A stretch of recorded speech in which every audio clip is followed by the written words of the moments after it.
Jivan just won 2 games in the first solo cash cup, earning $200, and when I watched his games, I was pleasantly surprised at some of the interesting strategies he was using that can be applied to anyone's games to increase your odds of making earnings in the solo victory cups. As a content creator and not a pro, Jivan also allows us to see some common mistakes that most players will make that he happened to get away with in this tournament, so let's get right into his games. In both of his games, he landed at the underworld. In his first game, he was uncontested, but in his second game, he was conned by Hydra, and instead of fighting at his drop spot, he decided to quickly disengage out of the underworld to loot the surrounding area. If you want to have consistent games in any tournament, it is incredibly important to have multiple plans for your off spawn. There should be no scenario where you have to take a bad fight in your drop, and Jivan shows here that he is well prepared for getting contested as he quickly uses the dashes to loot up the entire northwest corner of the map, and he leaves his off spawn in both games carrying a Fizz, Gatekeeper Shotgun, Fists, Cola, and medkits. Moving on to the mid game, Jivan had very favorable zones, meaning his rotates were very short, but there are two things that he does in the mid game that helps him a lot. The first is that Jivan is constantly playing for refarms.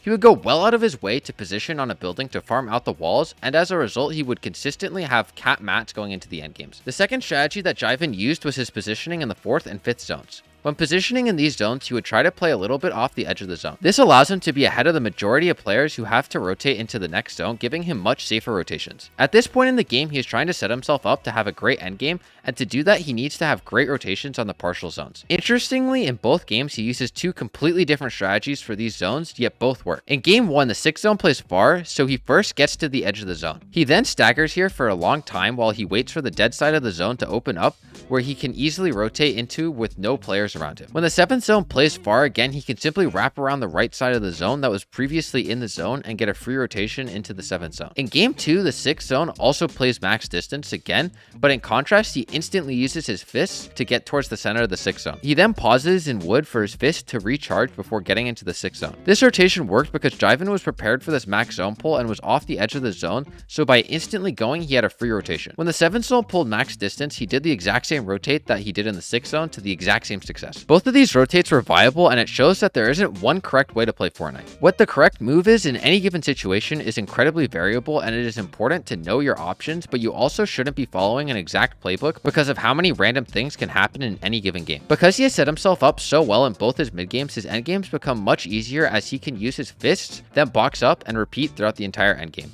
But the way he uses fists are good, but not perfect. Let's first take a look at the things that he does with his fists that are good. When I first watched this season, I assumed that high layers are absolutely required to succeed, as in the past, as your layer increased, in general, the congestion on the layer decreased. This is important in this season because with the nitro splashes and fists being able to ruin your game in a moment's notice, it is really important to have a safe layer. Assuming this trend continued this season, I was surprised to see Jivan often playing the low ground or landing on really low layers. But it ended up working for him because I have never seen low grounds as uncontested as they are in this season. I also underestimated how easy it would be to switch layers with the nitro fists.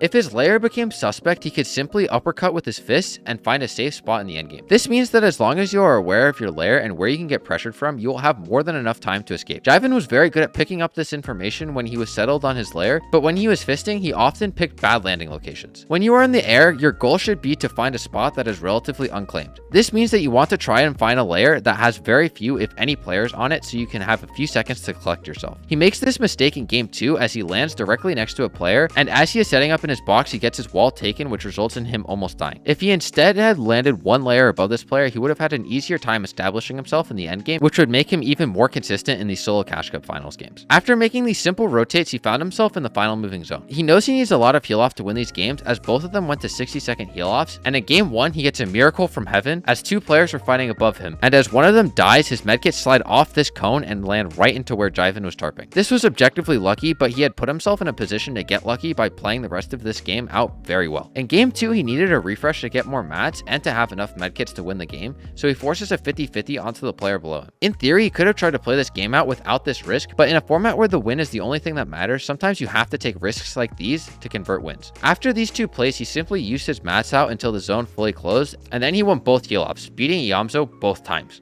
Brutal for him. This is how Jivan won 2 games in the solo cash cup, and hopefully you enjoyed this video and learned something that will help you in the future cash cups. If you enjoyed this video, then you'll also like this video on screen as well. Peace.